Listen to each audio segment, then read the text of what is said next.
हम लोग 35 साल से राष्ट्रीय जनता दल को ही वोट दे रहे हैं कि गांव के कम से कम 50 आदमी के बीच में ये वादा किए कि अगर ये रोड नहीं बनता है तो आपको वोट नहीं करना है। तो जनसुराज एक नई पार्टी आई है, ठीक है। इससे हम लोग चाह रहे हैं कि ये जीते और हम लोग इसका समर्थन करते हैं। ट्रांसफार्मर जलता है, वहाँ पे 20,000 रुपया दीजिए, तब ट्रांसफार्मर आपको जला हुआ वापस सेकंड हैंड मिलेगा। आप हैं निष्कर्ष बिहार के साथ और मैं हूं मनोज चतुर्वेदी। देखिए, अभी हम गांव की वैसी खटिया पर बैठे हैं जो पुराने जमाने में आपको दिखती होगी, लेकिन अभी हम जो हैं बेलागंज, जहां उपचुनाव हो रहा है, उसके एक गांव में हैं, अख्तू में हम बैठे हुए हैं और हमारे साथ मोहम्मद रिजवान जी हैं, जो जनसुराज का जो 5 वो बनाए गए हैं, नियम बनाए गए हैं कि जब जनसुराज आएगा तो ये 5 चीजें तो निश्चित तौर पर आएंगी। तमाम लोग हमारे साथ अभी जुड़ेंगे। मोहम्मद रिजवान जी, 35 साल से किसी एक शख्सियत की शासन चल रही है यहाँ पे, बिल्कुल। क्या इस बार बदलाव चाहिए? हम लोग 35 साल से राष्ट्रीय जनता दल को ही वोट दे रहे हैं, एकदम आंख मूंद के, कहीं हम लोग का वोट इधर उधर नहीं गया। अब 35 साल से इनको सपोर्ट किया, ये 35 साल से जीते भी हैं, ठीक है। और ये क्षेत्र में विकास का जो काम है, इन्होंने विकास का काम नहीं किया।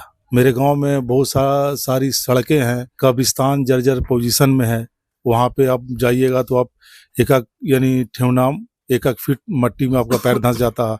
वहाँ पे हम लोग को रोड चाहिए था और इनके कैडर भी हैं कुछ यहाँ के, इन लोग को हम लोग बोला भी कि ऐसा करिए कि आप इस रोड को बनाइए तो हम लोग वोट देंगे।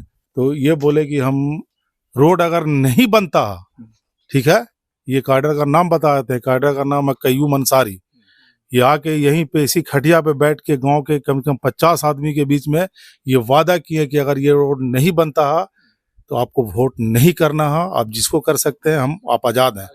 अब हम लोग का ये कमिटमेंट था कि अगर आप रोड बना दिया, ज़्यादा नहीं है, मुश्किल से 200-300 मीटर होगा, तो ये 200-300 मीटर विधायक जी के लिए बहुत बड़ा काम नहीं था। वो विधायक जी यानी वहाँ तक मैसेज ये लोग पहुँचाए हैं कि नहीं पहुँचाए हैं, ठीक है। हम लोग अपने से खुद से जाके विधायक जी के यहाँ ये प्रस्ताव रखा था कि हम लोग का ये रोड को बनाना, तो हम लोग का रोड नहीं बनाया। तब हम लोग यानी विकल्प खोजा कि हमारे पास विकल्प क्या होना चाहिए। तो जनसुराज एक नई पार्टी आई है, ठीक है। इससे हम लोग चाह रहे हैं कि ये जीते और हम लोग इसका समर्थन करते हैं। और बाकी जो भी गांव में किसी तरह का काम होता है, हमारे विधायक जी नहीं आते हैं। जो भी ट्रांसफार्मर जलता है, वहाँ पे 20,000 रुपया दीजिए, तब ट्रांसफार्मर आपको जला हुआ वापस सेकंड हैंड मिलेगा। हमारे विधायक हैं, इनको चाहिए कि अगर ट्रांसफार्मर जला है तो देन एंड देयर, आज के डेट में बिजली के बिना एक आदमी भी नहीं रह सकता।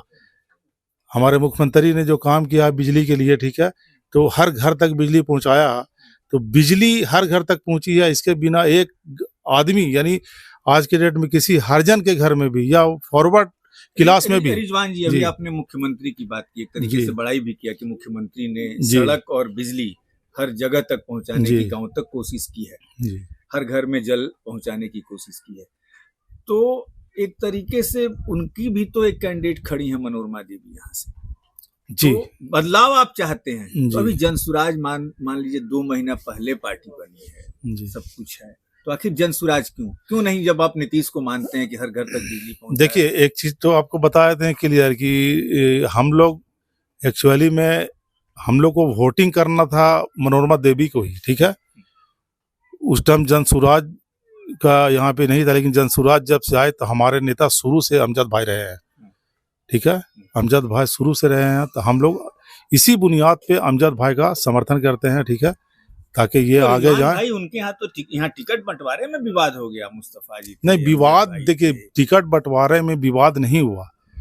टिकट जब उनको खिलाफत हुसैन साहब को टिकट मिला तो वो प्रचार भी किए, प्रचार प्रसार चारों तरफ घूम के कर रहे थे, लेकिन पब्लिक का जो डिमांड आया, पब्लिक का जो मूवमेंट था, वो अमजद भाई के फेवर में था।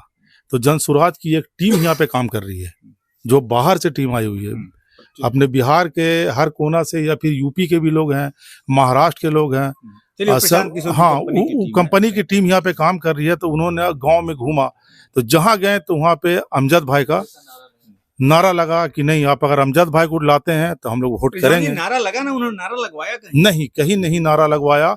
उन्होंने पब्लिक के सामने, मीडिया के सामने, सारे लोग के सामने ऐलान कर दिया कि हम कैंडिडेट नहीं रहेंगे। हमारी तरफ से हम ऐलान करते हैं कि डॉक्टर खिलाफत हुसैन, प्रोफेसर खिलाफत हुसैन कैंडिडेट होंगे। लेकिन पब्लिक के डिमांड पे मजबूरन उनको फिर से आना पड़ा। पब्लिक का ये डिमांड था, तो पब्लिक, हर कम्युनिटी के लोग उनको चाहते हैं। 1700 पोल आपके गांव में होता है, उससे ज्यादा हमने जहाँ तक जी, 2000 हाँ। होता है। तो क्या मानते हैं आप? मैंने लड़ाई मनोरमा देवी और जनसुराज में है, ये तो अब समझ में आ गया। क्लियर है। देखिए, अब जो पोल अब मेरे यहाँ होता है, ठीक है, अगर 2000 पोल होगा तो उसके में 1500 वोट अमजद को जाएगा, ठीक है। बाकी आपको 500 वोट जो है वो 50 वोट 60 वोट जो है वो आरजेडी को चला जाए। लेकिन कैंडिडेट और खड़े हैं रिजवान भाई, ओवैसी साहब ने भी एक लगा दिया। जैसे हम लोग ये सोच रहे हैं ना कि ओवैसी साहब के जो कैंडिडेट हैं उनके पास यानी गैर मुस्लिमों का वोट नहीं है, जो सच्चाई है। और अमजद साहब एक ऐसे कैंडिडेट है कि लगातार ये चौथा चुनाव है इनका, तो हमेशा इन फॉरवर्ड क्लास के लोग, ठीक है, हिंदू कम्युनिटी के फॉरवर्ड क्लास के लोग, या फिर आपको हरिजन में इनका पकड़ है, इनको वोट हमेशा मिलता रहा। देखिए, रिजवान भाई ने बहुत बड़ी एक बात कही कि जो फॉरवर्ड क्लास का वोट है वो भी अमजद के साथ है। तो यहाँ कहा जाता है कि यादवों का भी वोट है, मुस्लिमों का भी है, भूमिहारों का भी बहुत बड़ा वोट बैंक है। क्या मानते हैं कि अमजद के भूमिहार, ब्राह्मण और राजपूत अमजद के लिए खड़ा रहेंगे? एकदम वन साइड है, सारे लोग सब खुल के काम कर रहे हैं।